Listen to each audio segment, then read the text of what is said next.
بسم الله الرحمن الرحیم. السلام علیکم. په تیر لیکچر کې مونږ زده کړل چې ویریبل څه شی ده او څه ډول ډیکلیئر کیږي. په دې لیکچر کې مونږ دا زده کړو چې د ویریبلز ویلیوز چې ده هغه څه ډول سره جمع کو او مونږ یې وګورو. دوستانو زه ویژوال سټوډیو ته دوستانو بیا هم ما دلته دوه ویریبل ډیکلیئر کړي دي چې لومړی ویریبل چې ده ا په نوم ده، هغې ډیټا ټایپ چې ده انټیجر ده او ویلیو مې چې کوم ورته اساین کړې ده یا پاس کړې ده هغه 1 ده. یعنی ا ویریبل کې یو عدد پروت ده چې ډیټا ټایپ یې ده انټیجر. همدا ډول بی ویریبل کې د دوه عدد پروت ده او ډیټا ټایپ یې ده انټیجر ده. دوستانو زه غواړم چې دغه دواړه ویریبل سره جمع کړم، نو زه کنسول چې دا دلته دوستانو دا چې دا کلاس ده، ستاسو ګورئ چې دا کلاس ده. دا کلاس په کوم ځای کې پروت ده؟ سیسټم نیم سپیس کې ده. دا سیسټم نیم سپیس کې ده. دوستانو که زه چیرته د سیسټم نیم سپیس دا پاکم، ستاسو به وګورئ چې ټول اپلیکیشن هغه چې دا کلاس چې کوم ده هغه ایرر ورکوي. نو زه بیرته نیم سپیس راوړم تر څو دغه ایرر بیرته لرې شي او زما اپلیکیشن صحیح کار وکړي.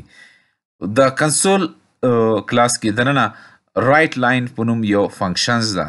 دغې فنکشنز ته زه دغه دواړه ویریبل پاس کوم، یعنی ا پاس کوم او هغې څخه وروسته بی پاس کوم. دغه دواړه منځ کې جمع لیکم، یعنی زه د کنسول ډاټ رایټ لاین ماته څه کوي؟ دغه دواړو ویریبلز کې چې کومه ویلیوز پرتې دي یعنی یو او دوه جمع کوي د دغه اپریټر د پلس اپریټر په مرسته، یعنی ارثمټیک اپریټر په مرسته. کله چې جمع کړه او بیا ماته ښیي، زه غواړم چې دا تر هغه پورې وګورم تر څو پورې چې ما انټر نه وي پریس کړي، یعنی انټر کی چې دا ما نه وي پریس کړي. نو هغه زه کنسول کلاس کې نه یو بل فنکشنز ده چې ریډ لاین په نوم یادېږي. ریډ لاین تر هغې پورې چې تاسو انټر پریس کړی نه وي هغه وینډوز تاسو ته تاسو له مخې نه ورکوي یا نه غایبوي او تر هغې پورې ستاسو ته یې ساتي تر څو پورې چې تاسو انټر نه وي پریس کړي. دوستانو زه که چیرته دغه غواړم چې اکزیکیوټ یې کړم رن یې کړم، نو دلته ستاسو دغه بټن ګورئ چې سټارټ په نوم ده. دلته دغه باندې که تاسو کلیک وکړئ سټارټ، هغې سره F5 هم کار کوي او زه دغه سټارټ باندې کلیک کوم تر څو دغه کمپایل شي او اکزیکیوټ شي. لومړی یو څه وخت اخلي تر څو د پروګرام اکزیکیوټ شي. لومړی کنسول ډاټ رایټ لاین به څه شي کي ا کې چې کوم عدد ده یعنی 1 او بی کې چې کوم عدد ده 2، دغه دواړه به راواخلي جمع به یې کي او موږ ته به یې ښکاره کي.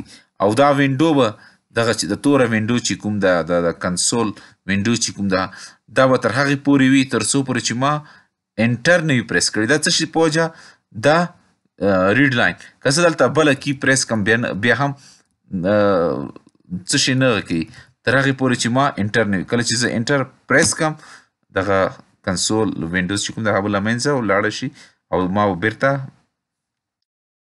ته راوړي. دوستانو دلته دغه لیکچر کې بیا هم زه ستاسو ته په تکراري ډول وایم چې ویریبل کې چې کومه ویلیو مونږ اچوو هغه ویلیو چې دا مونږ بیا فنکشنونو ته نه پاس کوو، بلکې د ویریبلز نومونه مونږ ورته پاس کوو. دلته ګورئ چې زما د ویریبل نومونه پاس کړي دي او دغه د کنسول ډاټ رایټ لاین میتھډ په مرسته زه جمع کوم او زه ځان ته ښکاره کوم. کله چې ښکاره شوه هغه وینډو که چیرې د ریډ لاین فنکشنز ونه اوسیږي نو ستاسو کتلی شئ چې دغه وینډو هم ښکاره شي هم بیرته په ډېر چټکتیا سره له منځه ولاړه شي. خو د هغې په خاطر زه بیرته کنسول ډاټ ریډ لاین لیکم، یعنې تر هغه پورې چې څو ما انټر نه وي پریس کړي ته نشي کولی چې زما له مخې هغه کنسول وینډوز چې کوم ده هغه له منځه یوسي، یعنې بیرته یې پاکه کړي. نو کنسول ډاټ ریډ لاین دومره انتظار باسي تر څو چې ما انټر نه وي پریس کړی. وګوره زما ته اوس دا منتظره ده تر څو زه انټر پریس کړم. دوستانو دغه زموږ د نن ورځې لیکچر موضوع تر بل لیکچر پورې په لوی چښتن سپارم. الله مو مل شه.